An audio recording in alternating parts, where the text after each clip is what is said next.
Bonjour à tous, je suis très heureux de vous accueillir dans ce nouvel épisode d'Ultra Mental, le premier podcast entièrement dédié à la préparation mentale dans l'univers du trail running. Je m'appelle Pierre Joly, je suis préparateur mental et j'accompagne les sportifs, les entrepreneurs, les dirigeants et plus largement toutes les personnes qui souhaitent maximiser leur performance et exploiter leur plein potentiel. Chaque semaine, je vous invite à partager un moment unique avec des experts, des préparateurs mentaux, des athlètes, mais aussi des passionnés comme vous et moi. Bref, que vous soyez coureur amateur ou ultra-trailer aguerri, vous êtes au bon endroit pour commencer à cultiver un mental d'acier. Alors bonne écoute.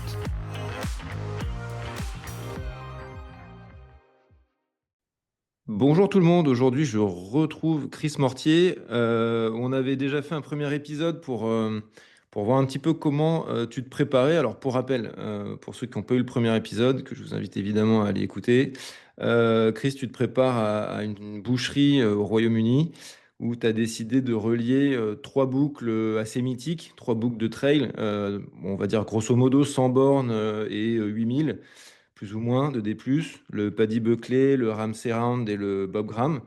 Et le tout, tu veux le relier en vélo, donc plus ou moins 300 bornes de liaison à chaque fois. On est à peu près là-dedans. Ouais, c'est ça, c'est ça. C'est 300 km, 25 000 mètres de dénivelé en courant et 650 km de vélo à enchaîner sur 6 jours. Royal. Bon, du coup, on t'avait quitté au milieu on va dire au milieu des quatre gros blocs de prépa que tu nous avais présentés. Comment ça s'est passé? Enfin, déjà, comment tu vas depuis? Bah écoute, très bien, très bien. La forme est plus que présente. Tout va très bien, que ce soit physiquement, mentalement. Je suis bien remonté à bloc là pour partir dans vendredi. On part donc vendredi midi. Donc Ouais, j'ai là, hâte. on enregistre le 9 juin. Normalement, l'épisode est en ligne le 12. Tu pars le 13. C'est ça. On est bien sur le timing. Ok. Dis-nous un petit peu, du coup, là, il est resté deux gros blocs à ton entraînement, enfin à ta construction, on va dire. Un camp d'entraînement vosgien, spécial Stéphane Brognard. C'est ça. Raconte-nous un peu comment ça s'est passé. Après le zéro to Arcalo, là, le deuxième bloc de prépa, je suis reparti sur un gros bloc d'entraînement axé principalement sur le trail. Donc jusqu'à ce bloc, ce fameux bloc chez Stéphane, j'avais déjà fait 4 grosses semaines d'entraînement en alliant volume et surtout un bon gros ratio de dénivelé. Et du coup, je suis allé chez Stéphane Brognard, mon coach, et aussi un de mes pacers pour le Big Three, euh, pendant 6 jours, pendant 7 jours même. Je suis arrivé le dimanche soir et je suis reparti le dimanche en fin de matinée. Et le but, c'était vraiment de mettre une belle grosse couche d'entraînement et de volume pendant 6 jours, 6 à 7 jours, avec ouais, des gros volumes en course à pied et aussi en vélo. C'est ce qui a été fait. Bah, du coup, pour tous les détails, on va pas revenir dessus parce que tu as encore fait deux jolis documents que tu as mis sur le site d'Hugo Ferrari, là, du Carmi, Ouais, où tu ça. détailles pour les amoureux de chiffres. C'est savoureux, hein, on a le temps, on peut voir tes semaines de reprise, comme tu disais, des semaines de reprise à 100 bornes, c'est bien. Ouais, c'était sympa. 100 bornes Joueur. et des 6000, 7000. Hum, hum. Donc bah, en même temps, ça permet de tester la forme. Donc quand tu arrives à rentrer ça sur une semaine de reprise, c'est à peu près, tu dois te sentir à peu près bien. Et puis après, tu as enchaîné sur ouais, 150 km, ouais, une vingtaine d'heures de trail. Tu as fait du vélo entre tout ça ou c'était que le trail?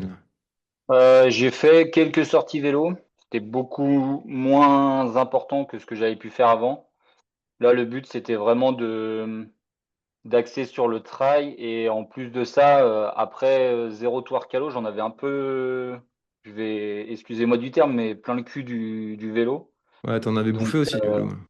ouais, ouais, bah, ça faisait 780 bandes de vélo en 4 jours. Donc, à la fin, t'en as un peu marre.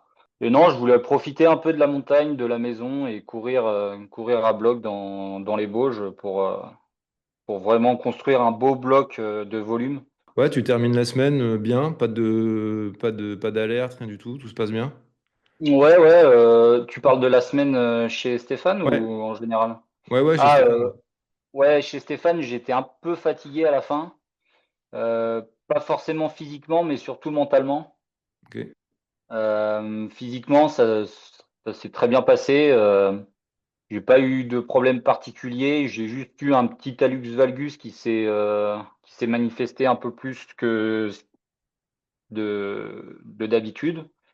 Autrement, c'est surtout mentalement où je sentais que ça commençait un peu à en avoir marre. Tout le temps être à bloc dans l'entraînement, etc. Pour la petite anecdote, normalement, quand je vais chez Steph, on fait une Barclay Loop. C'est un itinéraire qui fait 35 et 3005 où tu es constamment hors piste. Donc moi, les 2 dernières années où je l'avais fait, je passe 10h30 et 11 heures solo à faire que du hors piste, Mm. dans les cailloux, dans les forêts vosgiennes, là. Et dès le deuxième jour, c'est ce que je devais faire normalement chez lui. Et moi, je lui ai dit, c'est pas possible. Mentalement, je commence à en avoir par-dessus la casquette d'être vraiment tout seul et d'en chier tout seul. Là, qui plus est, en plus, partir 11 heures tout Ouais, c'est un seul, peu. Ouais. ça commençait à vraiment me peser. Donc, je lui ai dit, bah, à changer, je préférerais faire des séances peut-être un peu moins longues, mais sur du balisé, des choses où tu peux croiser du monde un peu, et pourquoi pas aller courir avec deux, trois personnes, s'il y a des personnes de dispo, mais je sentais vraiment qu'il y avait une lassitude au niveau de ça. Et c'est pour ça qu'après cette grosse semaine d'entraînement chez lui, j'ai décidé de vraiment couper. Je crois qu'à la fin de la semaine, je devais être à une trentaine d'heures, voire un peu plus. Ouais, Et ça commençait vaste. Logique. ouais, ouais, mais après, il y a des sportifs qui font bien plus, hein, ou qui font ça presque toutes les semaines. Mais moi, je sentais que mentalement, ça commençait vraiment à jouer sur un peu tous les facteurs, là. Et du coup, la semaine d'après, j'ai dû faire, si j'ai fait 4 ou 5 heures d'entraînement, c'est bien tout, quoi. Mm. En fait, ma semaine de chez Steph, c'était comme si j'avais fait un ultra, entre guillemets. Et la semaine d'après, tu fais ta semaine de récup où tu fais pas grand-chose, quoi. Et ça m'a permis surtout de faire un vrai, une vraie remise à niveau, entre guillemets, mentale, pour déjà pour créer un petit manque d'aller se balader en montagne et Mm. ce manque-là, en fait, j'aime bien, moi, de créer un peu ce manque pour justement après avoir un peu le couteau entre les dents pour y retourner et profiter en montagne. Donc, c'est ce que j'ai fait. Et ça a très bien marché puisque bah, par la suite, les 3, 4 semaines que j'ai faites par la suite étaient top. Et là, mentalement, je suis remonté à bloc et c'est génial, quoi. Et comment ça, je trouve ça important parce qu'on est tous, beaucoup en tout cas, quand on a un plan d'entraînement, on sait qu'il faut s'écouter, mais il y a quand même le plan d'entraînement. On est tout le temps tiraillé par, vas-y, je vais faire la séance, même si je suis fatigué. Et puis même parfois, tu vois, tu es fatigué, mais tu vas faire la séance et finalement, tu te sens bien. Et parfois, tu es fatigué, tu n'aurais pas dû aller faire la séance. Bon, là, on parle d'une fatigue, la vraie fatigue, quoi. Quand tu commences à faire 15, 30, 20, 30 heures d'entraînement par semaine, on est dans Mm. autre chose. La question, c'est comment ton plan, il est fixe? Enfin, j'imagine que non, forcément, mais ton plan, il est fait avec Stéphane et après, tu l'adaptes vraiment au feeling jour après jour ou comment ça se passe en fait? Avec Steph, du coup, lui m'envoie les séances. Toutes les semaines, j'ai les séances de la semaine suivante. Et après, je joue un peu avec ce qu'il m'envoie et ce que j'ai envie de faire aussi, dans le sens où je pense que sur toute la préparation, j'ai dû respecter, allez, 50% de ce qu'il m'avait dit de faire.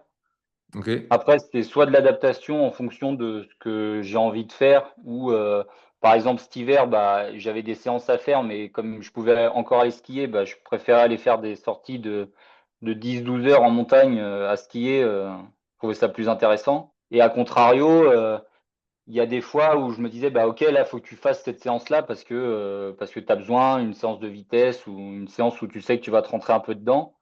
Et là, bah, je suivais la prog qui m'était mise à dispo. Mais beaucoup d'adaptation comme l'exemple type, c'est sur ma dernière étape de prépa sur les 14 2000 des Bauges. Hmm.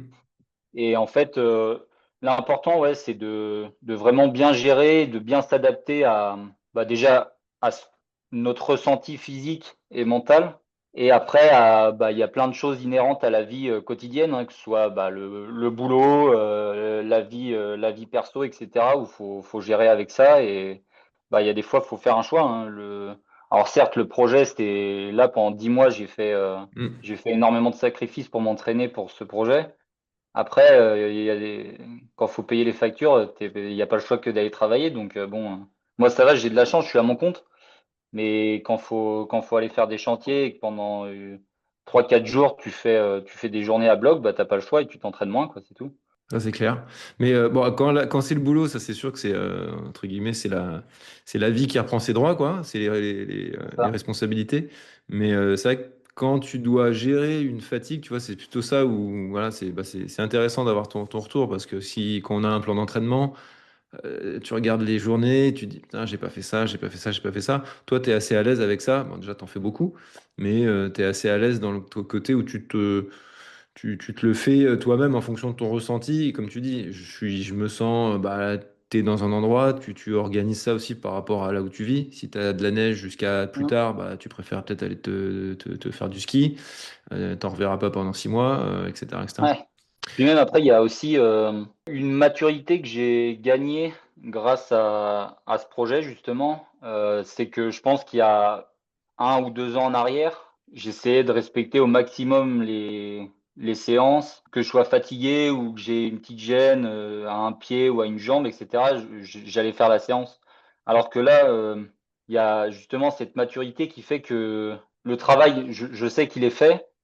Si je dois squeezer une séance pour mieux récupérer, pour après, sur la séance d'après ou la semaine d'après, Mm. faire des séances beaucoup plus qualitatives, bah, je vais squeezer la séance et puis je vais en profiter pour mieux récupérer, mieux manger, mieux dormir. Et puis après, si tout se passe bien, ça reprend son cours et ça repart, quoi. Ouais, bah, c'est bien parce que bah, c'est aussi là que tu peux, qu'il y a moyen de faire des belles conneries quand on commence à s'entraîner, avoir comme une grosse forme et pas écouter justement et vouloir aller rentrer tout ce qui était prévu de rentrer et C'est de moins ça. s'écouter. Et du coup, tu disais, bah, tu as fait ça, t'as fait déjà un peu plus light chez Stéphane.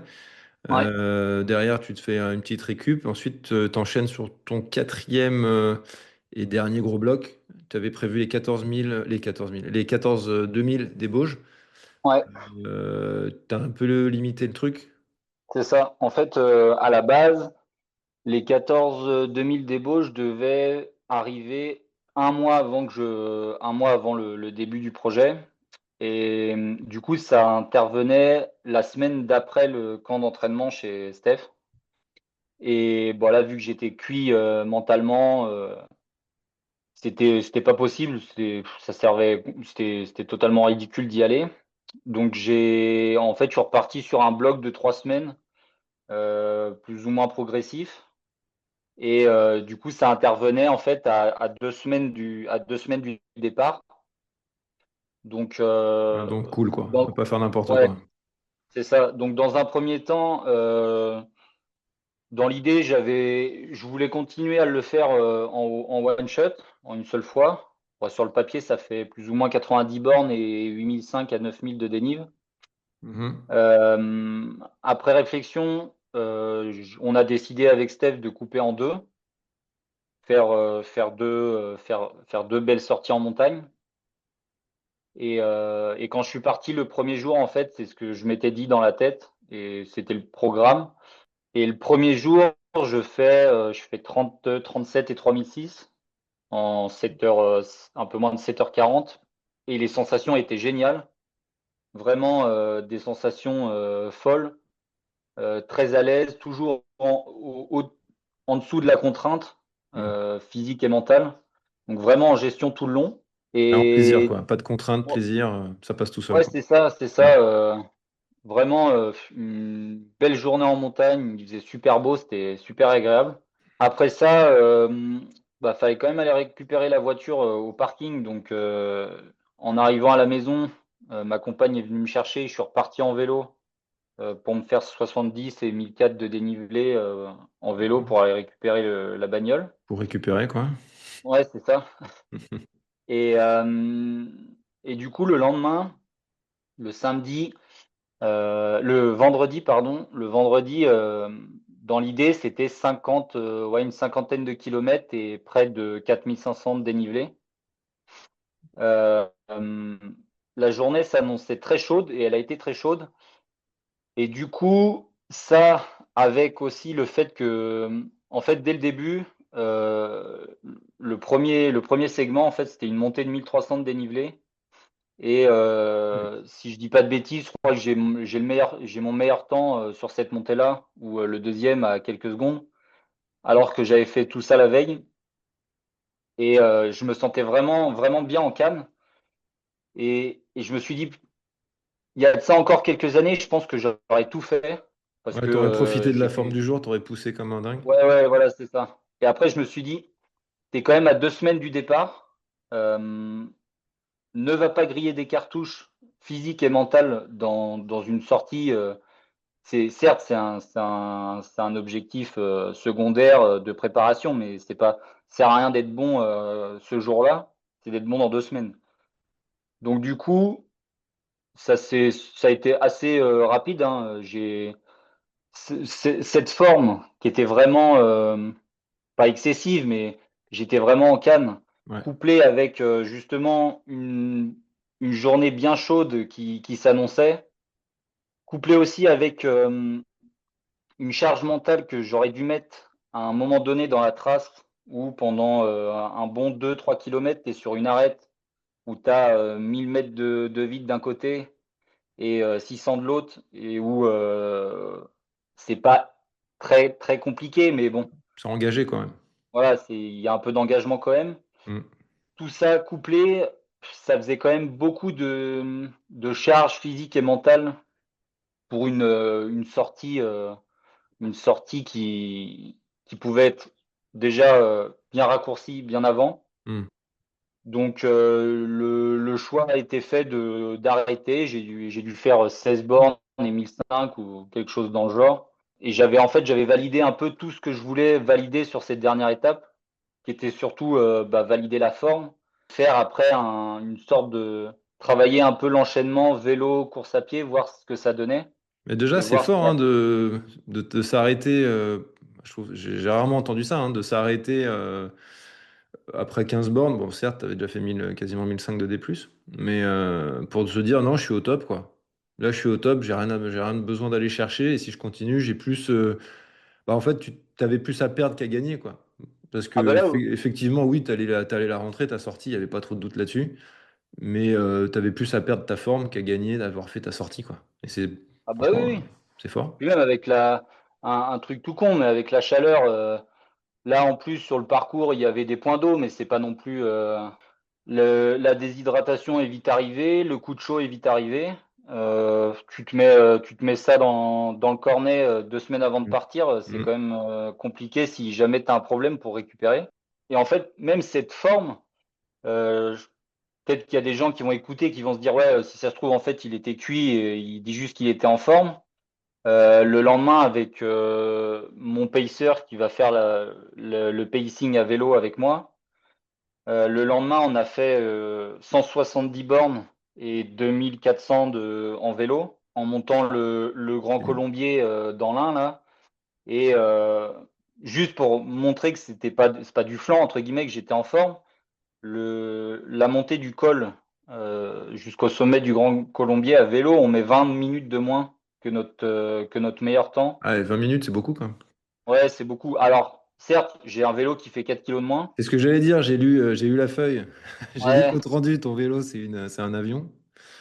bah, il y a 4 kilos de moins sur le vélo. Ouais, Après, il y a aussi ouais, près de 20 minutes de ouais. gagné. Donc, bon, quand tu vois ça, tu te dis, OK, Ouais, t'as la forme, quoi. T'as la caisse. la forme est là. Donc, franchement, j'avais rien à prouver à ce moment-là. Pour moi, tout était validé. Donc, Alors certes, j'aurais passé un super moment en montagne, mais bon, après, tu sais pas ce que physiquement, tu sais pas comment ça va réagir, si tu vas bien récupérer ou quoi que ce soit avec la chaleur, etc. Donc, je pense que j'ai fait un très bon choix et je regrette pas du tout. Et les 14 2000 des Bauges, je pense que d'ici l'été, ils devraient pas disparaître. Donc, je pense que je pourrais les refaire en C'est one clair. shot. C'est clair. Non, mais bien, franchement, je tiens. C'est important pour moi de pointer ça parce qu'on est dans un exercice mental pas facile de s'arrêter quand tu es en forme. On sait tous s'arrêter quand on est éclaté, ça on sait faire. Mais s'arrêter quand tu es en forme et que tu as validé tout ce que tu voulais et pas faire la séance de trop ou le petit truc qui va faire que tu bascules dans du trop et dans du prise de risque. Alors qu'on sait tous, à froid, on sera tous d'accord pour dire bah, c'est con, dans 2 semaines j'avais mon objectif et je me suis cramé. Ouais, Parce que j'étais en forme, ce qui est logique, parce que normalement, à 2 3 semaines dans ton objectif, tu commences à rentrer du volume, t'as une bonne caisse, mais il y a aussi une bonne fatigue qui se met derrière, et c'est pas le moment d'aller creuser, comme tu dis, d'aller se prendre un coup de chaud et de mettre une semaine ou deux à récupérer, ou d'entamer justement ta capacité physique, et puis mentalement, si t'es HS 2 semaines avant de partir, c'est pas ouf, quoi. c'est ça. Puis même après, si ça se trouve, sur l'arête, je me serais fait une cheville ou je me serais vautré et j'aurais fait 600 mètres de pied-tête. On sait pas quoi, mais bon. Non, non, mais ouais, Le... sage Puis même décision. après, c'est aussi la temporalité de quand ça s'est passé. Ça aurait été fait comme ça avait été prévu un mois avant, bah, j'aurais fait les 2 journées et ça se serait très bien passé comme la forme n'aurait pas du tout été là et j'aurais même mentalement, si ça se trouve, je l'aurais fait un mois avant, j'aurais pas réussi à faire ce que je voulais et du coup mentalement ça te met un coup. Là, je pense que j'ai très bien géré la situation et mentalement, tout était validé et j'étais très heureux de faire ces 2 3 journées avec le vélo en plus. Et voilà, ça m'a mis dans de très bonnes conditions physiques et mentales et bah maintenant il n'y a plus qu'à, hein.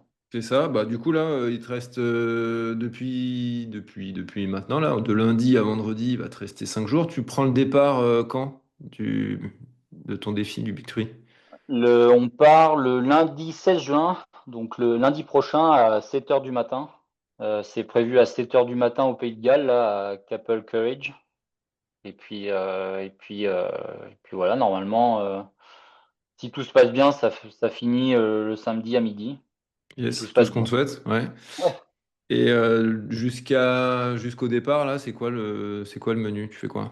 Là, on a commencé à faire tout ce qui est logistique, donc là, commencer les sacs, etc. Prévoir toutes les tenues de course à pied, de vélo, tout ce qui est tenue de récupération, etc. On a finalisé, bah, c'est surtout ma compagne qui a fait ça, mais on a fait un roadbook pour toutes les personnes, que ce soit pacer ou assistance, pour qu'ils aient toutes les infos, etc. et qu'il n'y ait pas 15 000 questions qui soient posées tous les jours. Ils ont toutes les infos dans le roadbook et puis il y a 32 pages d'informations, que ce soit sur le pacing, le ravitaillement, la logistique, de savoir où est-ce qu'il y a des stations-service, les points d'assistance, etc. Tout a été mentionné là-dedans, donc c'est déjà un bon boulot. Et puis ouais, faire les sacs, réserver tout ce qui est ferry, etc. Mm. Et puis bah après, c'est un peu de log et de tout ce qui est aussi avec les partenaires, les sponsors, boucler ça aussi pour partir vendredi midi au clair dans la tête et qu'il n'y ait pas de pensée parasite qui puisse m'embêter bah, pendant tout le périple, quoi. Ouais, ok. Ouais, ouais. Bah, toi, t'auras comme tu disais, tu t'es fait un staff normalement bah, sur mesure. Ouais. Tu nous avais parlé de tes pacers la dernière fois. Oui, oui. Bah après, on peut en reparler, hein. Ouais, tu vas pas brasser rapidement. Ouais, ouais, vas-y, tes J'ai pacers course à trois, pied. ouais, j'ai 3 pacers en course à pied, donc Stéphane Brognard, Antoine Clément et Olivier Jacquin. Eux, ils vont, bah, en fait, chaque personne va faire un tronçon les uns à la suite des autres. Ils serviront surtout pour tout ce qui est navigation et après pour le soutien mental aussi durant les rounds. Ajouté à ça, il y a des locaux qui seront aussi présents. Sur les 3 rounds, normalement, il devrait y avoir 2 à 3 locaux par round qui seront sur certaines parties du parcours. Hmm. Après, il y a un pacer à vélo, Jules Petiron, qui sera là pour faire les 650 km avec moi. Et après, on a Fanny Gonnet, ma compagne, et Joy Imbert, la compagne de Steph, qui font l'assistance, en fait, qui seront là pour l'assistance et l'avis en Logistique, général. ouais. Donc voilà. Et de tout ça, tout le monde est en forme, enfin surtout les pacers vélo et course à pied. C'est bon, ils sont tous, y a pas de bobo, tout le monde va bien. Non, non, tout le monde va bien, tout le monde s'est bien entraîné, de ce que j'ai pu voir même sur les réseaux, etc. Tout le monde est bien en forme, donc c'est top. Il n'y a pas de bobo particulier, du moins j'en ai pas recensé, mais non, ça va être une belle Cool. aventure avec tous ces copains. Yes, bah aussi on avait parlé des sponsors et par contre on n'avait pas parlé parce que c'était pas encore finalisé ou ça venait de Mm. le fait de l'être, je me souviens plus, mais en tout cas on n'avait pas prévu d'en parler aujourd'hui. C'est de l'association que tu crées. Ouais. Ouais, avec ma compagne, on a créé une asso, MG Sport Outdoor. En fait, cet asso, cette année, c'est la première mouture, c'est avec moi. Et dans l'idée, c'est que chaque année, en fait, grâce à ce projet-là, il y a des partenaires, il y a des marques, etc. Il y a une visibilité qui s'est créée. Et en fait, le but, c'est que chaque année, on sélectionne avec ma compagne, moi et d'autres personnes qui vont rentrer dans cet assaut au fur et à mesure, un projet sportif, soit une aventure, une grosse course, quelque chose, quelque chose qui soit dans la même lignée que ce que je fais là cette année. Et le but, c'est d'accompagner en fait un athlète dans ce projet-là. Donc avec le support de l'asso qui est quand même bien intéressant pour tout ce qui est recherche de partenaires, etc. Où là, du coup, au niveau des financements, c'est plus facile d'avoir des partenaires. Et après, c'est aussi une mise en relation avec justement les contacts et même de l'aide, que ce soit logistique, matériel et tout ce qui peut être des conseils, etc. sur la méthodologie pour monter un projet sportif. On met à disposition tout ça. Et du coup, on a créé ça, la MG Sport Outdoor. On verra bien ce que ça donne au fur et à mesure des années, hein. Si ça se trouve, ça marchera, si ça se trouve, ça marchera pas. Mais dans l'idée, voilà, c'était de pouvoir accompagner un sportif dans une aventure qui a du sens pour lui et pour nous aussi, dans le sens où il faut que ce soit aussi quelque chose qui puisse nous apporter, nous aussi, humainement et même au niveau de l'association, qu'elle soit connue, etc. Donc voilà. Donc ouais, c'est intéressant, je résume. Tu vas avec ça, bon déjà, là, comme tu dis, là, tu crées, tu lances l'association avec ton projet. Et financièrement, du coup, tu as un objectif à récolter des fonds. Nous, grâce à l'association, on permet aux entreprises qui seraient intéressées de faire un don. Ça Et c'est permet aux entreprises de défiscaliser. ouais, c'est ce que j'allais dire, c'est, je sais plus à ordre de combien. C'est beaucoup, je crois, Et non? les entreprises, c'est 66%. Ouais. Et après, moi, pour un projet comme le mien, par exemple, tout confondu, que ce soit la préparation et après la logistique, le projet, etc., le film, ça tourne aux alentours des 25 000 euros. Moi, j'ai mis de l'argent sur la table personnellement, que ce soit pendant la prépa ou même pour le projet. Après, il y a des partenaires qu'on a déjà qui nous ont, qui ont participé, qui participent aussi. Et là, à l'heure actuelle, il y a un gros sponsor qui est très intéressé par le projet. On attend les validations de ça. Et voilà, on verra bien ce que ça donne. Après, Ok. voilà, on invite toutes les entreprises qui seraient intéressées ou les particuliers à faire un don. Nous, après, ce qu'on propose, euh, là, étant donné que c'est un peu compliqué vis-à-vis du calendrier, Nous, ce qu'on proposait, c'était un gros suivi live toute la semaine où ils recevaient sur leur boîte mail un suivi avec un récap écrit, une vidéo inside, un audio, des photos, ça tous les jours. Et après ça, c'est surtout la partie calendrier, c'est surtout ça qui est un peu gênant. Après, s'il y a d'autres entreprises qui sont intéressées, en fait, nous, ce qu'on propose, c'est qu'à la suite de ce projet, bah déjà, il y a une projection du film qui peut être fait dans les locaux quand il sortira en 2026, avec tout un thème sur les questions-réponses, etc., un temps d'échange. Et à la suite de ça aussi, ceux à qui ça peut intéresser, on peut faire des conférences sur des thématiques spécifiques qu'on peut retrouver dans le monde entrepreneurial et qui, je pense, peuvent être intéressantes à travailler sur des projets comme ça. Donc, Ouais, complètement, ouais, il y a des parallèles à trouver, ça c'est clair. Et le bah, gros sponsor, tu peux pas encore en parler? c'est un sponsor qui est basé sur Nantes. Euh, D'accord. Après, eux sont très intéressés. Il y a rien qui a été signé encore Bon, bah et attends, on, je vais pas te. on attend encore d'avoir toutes les infos, mais ils sont très intéressés en tout cas. Ok. Donc, Cool. on verra bien ce que ça donne. Normalement, dans la semaine, on devrait avoir la réponse. Donc, Ok, donc ça, première, c'est la naissance de ton asso, et après, bah, ce qui est vachement, vachement bien, c'est tu vas mettre à profit déjà le véhicule financier, on va dire, de l'asso pour récolter des fonds, mm, et pour des personnes, comme tu étais en train, comme tu l'as bien expliqué. Mais ce que je trouve encore plus cool, c'est l'aide, justement, l'aide logistique et le conseil, parce que bah, les offs, ça a plus que le vent en poupe, quoi. C'est vraiment le truc que de plus en plus de monde veut faire. Comme les courses d'ailleurs, enfin, il y a de plus en plus de gens qui veulent courir tout simplement. Donc les courses sont pleines, tout le monde fait des offs. Et je trouve que, tu vois, moi le premier, si demain je veux me faire un truc du genre, j'habite en Bretagne et j'aimerais bien traverser la France en diagonale et retourner de là où je suis né dans le Var, j'aimerais trop le faire. Mais je me dis, ah, putain, il y a quand même deux, trois trucs à...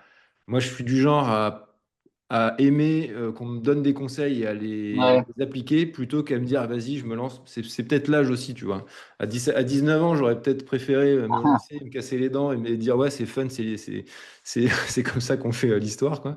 Mais bah, à 40 ans, j'ai plutôt envie de lire les trucs, voir un peu ce qui se fait, ce qui se fait pas, et prendre les conseils et les appliquer, quoi. Donc, c'est vrai qu'une structure comme ça serait très, très, très, enfin, c'est carrément bénéfique, quoi, pour ce genre de projet, clairement. Ah bah oui, oui, puis même il y a plein de choses qu'on pense pas ou qu'on penserait pas qui sont hyper importantes, que ce soit au niveau de la logistique, du financement, même gérer 8 personnes qui viennent avec toi, il y a pas mal de choses à prendre en compte. Et ça, ouais, si tu l'as pas vécu, ou du moins si on t'en parle pas, c'est quand même compliqué, quoi. Ou c'est pas le jour J où tu te rends compte que tu as oublié certaines choses, et là c'est plus compliqué.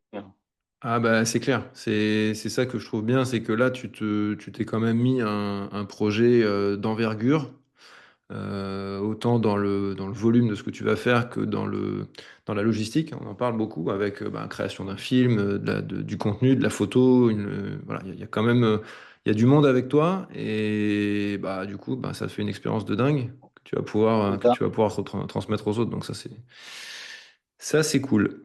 J'ai vu aussi, tu as lancé une campagne de crowdfunding, donc financement participatif. C'est bon, c'est encore temps de donner. Ouais, ouais, c'est encore temps de donner. Elle s'arrêtera le 22 juin, donc à la fin du projet, normalement, si tout se passe bien.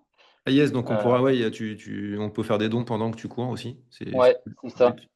L'idée, en fait, c'est sur la base du tout ou rien. C'est-à-dire que j'ai mis une, une limite. C'est pas une limite, en gros, faut atteindre 2 500 € minimum. Si les 2 500 € ne sont pas atteints, en gros, tout ce que j'ai reçu en dons, ça sera pas, moi je les recevrai pas, ce sera les personnes qui ont fait les dons retrouveront leur argent sur leur compte bancaire. Euh, Ok. donc le but, c'est d'atteindre 2 500 €. Et en fait, l'idée, c'est une campagne de financement participatif, justement, où on met en fait des contreparties à disposition. Soit vous pouvez faire un don libre, soit vous faites un don pour plusieurs choses. Donc on a un don pour gagner, potentiellement tiré au sort pour gagner une paire de chaussures Salomon, celle de votre choix. Et après, c'est décliné avec des places de cinéma pour l'avant-première du film. Donc moi, comme je suis originaire de Nantes, il y aura une séance qui sera faite sur Nantes et une autre qui sera faite en Savoie. Et l'idée, c'est que pour finir de financer le film et le projet en général, de tout ce qui a pu être déjà acheté, etc. Et pour voir les personnes qui peuvent être potentiellement intéressées par le projet, faire un don. Parfait, parfait. Bon, on arrive gentiment à la fin de l'épisode. Je pense qu'on a bien balayé. Bah, de toute façon, on avait dans le premier épisode toute la première partie de ta prépa qui était quand même conséquente, hein. C'était copieux comme Hum, menu. La deuxième partie, on a bien compris que tu es un peu allégé parce que ben, tous les feux sont ouverts, donc ce serait con de faire une connerie et d'être le champion de c'est ça. l'entraînement et de Ouais. rester champion de l'entraînement, quoi. Ce serait un peu Hum. dommage. Qu'est-ce qu'on peut te souhaiter sur la dernière semaine? Enfin, déjà, comment toi tu es physiquement, psychologiquement? Là, tu t'abordes ça comment, la dernière ligne droite? Physiquement, tout est OK. Je fais des. Bon, là, on est vraiment rentré dans l'affûtage, donc je fais des sorties qui font 30-45 minutes grand maximum. Ça fait bizarre, non? Euh, ouais, un peu quand même. Surtout qu'il fait super beau en ce moment, donc de Ouais. rester à la maison dans le canapé ou à bosser, c'est un peu rageant, mais bon, il n'y a pas trop le choix. Mm. Après, mentalement, c'est top. Je suis très au clair avec tout ce qui s'est passé et tout ce qui va se passer. Donc, j'ai essayé de réduire au maximum les incertitudes qui pouvaient arriver. Après, tout ce qui est inhérent au projet et ce qui va se passer le jour J, ça, c'est plus entre mes mains, entre guillemets. J'ai fait tout ce qui était possible en termes de prépa physique, vis-à-vis de mon emploi du temps, du budget que j'avais alloué à tout ça et même de mon emploi du temps pro et perso. Donc, à part me souhaiter que j'y arrive et qu'il fasse beau Ah plus ouais, d'une tiens, journée, ce serait. là on est quoi, à 10 jours, 15 jours? T'as un aperçu de météo ou c'est encore un peu trop loin là? J'ai pas envie de regarder. Ok. J'ai un de mes pacers avec qui est pas très loin de chez moi, que je vois souvent, qui m'en a parlé la semaine dernière, week-end dernier, là, et je lui ai dit ouais, mais j'ose pas regarder, j'ai pas envie que ça me foute la chkoumoune ou quoi que ce soit, donc je regarde pas et je regarderai ça le vendredi si jamais faut que j'emmène mes débardeurs ou pas et mon maillot de bain si jamais il y a besoin d'aller se baigner. Ouais. Ah, c'est tout ce que je te souhaite, tu vois. Je te souhaite d'avoir la même chance que, je sais pas si t'as pu suivre, il y a Eric Clavry Ouais. qui a claqué un record sympathique là sur le GR34. Il a eu quasiment 3 semaines, les 20 jours ou 18 jours, c'était quasiment beau temps tous les jours, mais vraiment beau temps, quoi. Ah Donc, bah ouais, beau temps en même Bretagne, il avait du vent dans le dos, c'était vraiment impressionnant, quoi.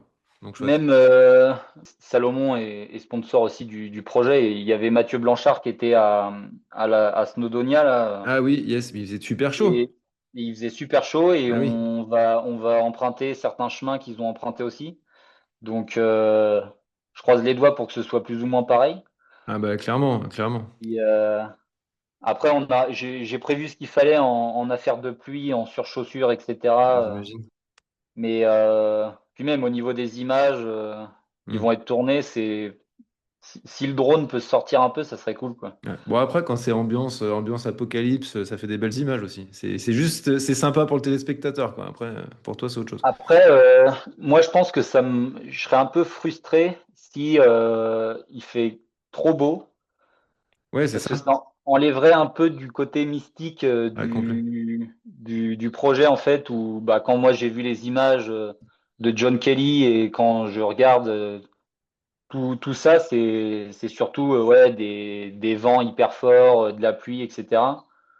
Donc s'il y a pas cette composante-là, ça, je pense que je serais un peu frustré, mais Ah oui, ça sera pas. C'est un peu comme si tu fais une Barclay sous un beau soleil, sans rien, ça impeccable, quoi. enlèverait un peu de ce cachet Ouais, ça que enlèverait un peu le je suis côté allé mythique, chercher ouais. aussi là-bas. Je suis d'accord avec toi. Ok, bah écoute, top. On s'arrête là pour aujourd'hui. Je te dis un gros merde pour la dernière ligne droite et surtout pour la semaine en question. Et on suit ça.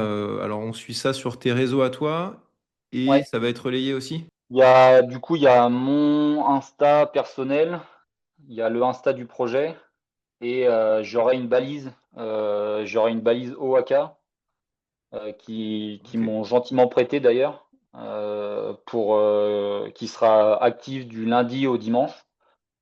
Donc, il y aura un suivi live avec les cartes et tout le monde pourra voir où je suis Yes. en temps réel. Donc voilà. Eh ben écoute, encore une fois, un grand merde, une bonne préparation les derniers jours et on se revoit à ton retour. Ouais, merci beaucoup. Et puis bah, dans 2 semaines, quoi. Allez, ciao.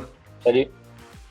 Cet épisode touche à sa fin, j'espère sincèrement que celui-ci vous a inspiré ou même apporté des pistes concrètes d'évolution.